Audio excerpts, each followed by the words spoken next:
Chapter 1 dari manhwa Rebirth of the Urban Immortal Cultivator. Pada tahun 2007, ada sebuah bus yang sedang melintas. Di dalam bus tersebut, ada seorang pria yang tiba-tiba terbangun dari tidurnya. Di mana aku? Ucap si pria tersebut. Bukankah ini bus yang aku naiki saat liburan? Musim panas dari Sisui? Ucapnya dalam hatinya. Kenapa aku di sini? Bukankah aku sedang menanggung pembalasan ilahi? Aku kembali? Aku Chen Fan adalah penguasa Beixuan, juga biasa disebut Chen Beixuan. Aku adalah murid langsung dari Master Abadi Seni Beladiri Puncak Changqing, pergi dari bumi pada usia 30 dan memulai jalan kultivasi abadi di dunia lain dengan bakat yang luar biasa. Aku mencapai tahap retribusi setelah 500 tahun berkultivasi. Aku dikenal sebagai seorang jenius tak tertandingi yang paling mungkin berhasil melepaskan diri dari alam semesta dan naik ke alam celestial. Aku berperang dengan semua suku yang ada dan memenangkan setiap pertempuran. Lalu aku dipanggil sebagai penguasa abadi Beixuan. Akhirnya setelah Chen Fan berpikir sejenak, dia menyadari bahwasanya dia telah kembali menjadi remaja yang hidup di bumi. Dalam keheningan, Chen Fan bergumam, "Sekarang aku telah kehilangan kekuatan supranaturalku sekarang. Aku hanyalah manusia biasa yang bisa dibunuh dengan mudah oleh peluru." Dia pun berkata, "Ini tidaklah buruk dalam kehidupan yang sekarang ini. Aku akan bekerja keras untuk yang terbaik dalam kultivasiku dan membuat pondasi tertinggi Dao." Setibanya di kota Chuzhou, tiba-tiba dering ponsel berbunyi. Alangkah terkejutnya Chen Fan bahwa itu adalah panggilan dari ibunya. "Halo, Xio Fan," kata ibunya. "Bibi Tang mungkin sedang menunggumu di luar stasiun. Kamu harus bekerja keras di sana," ucap ibunya. Deras air mata keluar dari mata Chen Fan. Itu adalah suara yang sangat dirindukannya. "Baik, Bu. Aku akan bekerja keras di kota Chuzhou." "Dan aku akan baik-baik saja," ucap Chen Fan dengan nada bahagia. Setibanya di stasiun, Chen Fan sangat bahagia dengan kehidupannya yang kembali ke usia 17 tahun.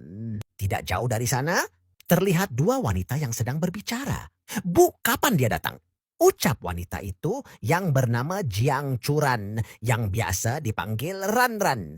"Tidak sabaran sekali," ucap wanita yang satunya, yang ternyata itu adalah Bibi Tang. Dia adalah ibunya Ran Ran. Dari kejauhan, Chen Fan memanggil, "Bibi Tang, maaf membuatmu menunggu." Di dalam mobil, Ran Ran berbicara dalam hati. Chen Fan berarti teman. Aku melihatnya hanya sebagai teman. Dia tidak cocok dengan Li Yichen dan kelompoknya. Tiba-tiba Bibi Tang berkata, "Chen Fan, Ran Ran akan menjadi seniormu. Kau harus menemuinya ketika pulang sekolah." "Aku akan melindunginya, Bibi Tang," ucap Chen Fan. "Ran Ran, jika kau butuh bantuanku, temui aku." Lanjutnya, "Baiklah. Kita akan ke apartemen untuk meletakkan barang-barang, kemudian pergi ke rumahku," ucap Bibi Tang. "Oke," balas Chen Fan. "Di sini sangat dekat dengan SMA Ivy dan tempat ini dekat dengan danau yang Shui.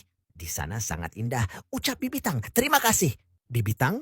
Kau sangat baik padaku." Dalam hati Ran Ran, dia berkata, mereka sudah sangat akrab. Akhirnya mereka tiba di rumah Bibi Tang, Longjing Villa. "Kita sampai," ucap Bibi Tang. Dia pun melanjutkan perkataannya. "Tempat yang paling terkenal namanya adalah Gunung Yunwu. Di sana adalah rumah mewah kelas tinggi. Jika kau mau, aku akan membelikannya untukmu, Bibi Tang, ketika aku punya uang di masa nanti. Jadi kau bisa melihat awan dan kabut setiap bangun," ucap Chen Fan. Bibi Tang sangat terkejut. Lalu dia tertawa tipis. "Bagus, aku akan menantikannya," ucapnya. Dasar pembual, ucap dalam hati Ran Ran. Di dalam rumah Bibi Tang ada seorang pria yang sedang nonton TV.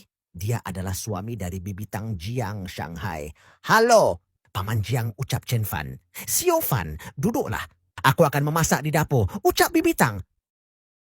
Saat waktu makan tiba, Jiang Shanghai menatap sinis ke arah Chen Fan. Aku tidak ingin berbicara dengannya. Dia hanya orang idiot dengan prestasi akademik yang buruk, ucapnya dalam hati. Sedangkan Chen Fan sedang mengobrol dengan Bibi Tang. "Xiao Fan, pergilah jalan-jalan dengan Ran Ran dan belilah sesuatu," ucap Bibi Tang. "Oke," Chen Fan membalas. Saat keluar dari rumah Bibi Tang, Ran Ran berkata kepada Chen Fan, "Kau bisa memakai taksi? Tidak perlu kutemani kan?" Dengan nada cuek, Chen Fan berkata, "Sampai jumpa." Terlihat wajah Ran Ran sangat marah. Chen Fan pun pergi ke arah Danau Yanghui karena di sana terdapat tempat dengan energi spirit tertinggi. Dan Chen Fan duduk di bawah pohon besar. Terdapat 8 tahap dalam kultivasi Qi, yaitu Qi Condensation, Xiantian, Core Formation, Nascent Soul, Spirit Severing, Void Returning, Tao Fusion, dan Retribution. Yang pertama dilakukan Chen Fan adalah membentuk fondasi, dan ia berpikir cara membentuk fondasi dia di kehidupan sekarang ini. Chen Fan memiliki berjuta-juta teknik, rahasia dari 500 tahun kehidupan sebelumnya yang tersimpan di dalam pikirannya, dan akhirnya dia memilih The Great Way of Tao, Void Body Refining Arts. Akhirnya ia memulai untuk berkultivasi. Hari pun berganti dan dalam sekali coba, ia pun berhasil dan saat ini dalam kondisi penting untuk pembentukan fondasi, dikatakan bahwa Void Body Refining adalah teknik pembentukan fondasi nomor 1 di dunia. Di saat yang sama Chen Fan mencoba pencapaian saat ini dengan memukul batang pohon besar itu duar. Alangkah senangnya dia melihat fisiknya yang sekarang. Setelah semalaman berkultivasi, Chen Fan merasakan lapar. Dia sadar bahwa saat ini dia adalah makhluk fana dan butuh makan. Tiba-tiba ada beberapa orang yang menghampiri Chen Fan. Apa yang kau inginkan? Ucap Chen Fan.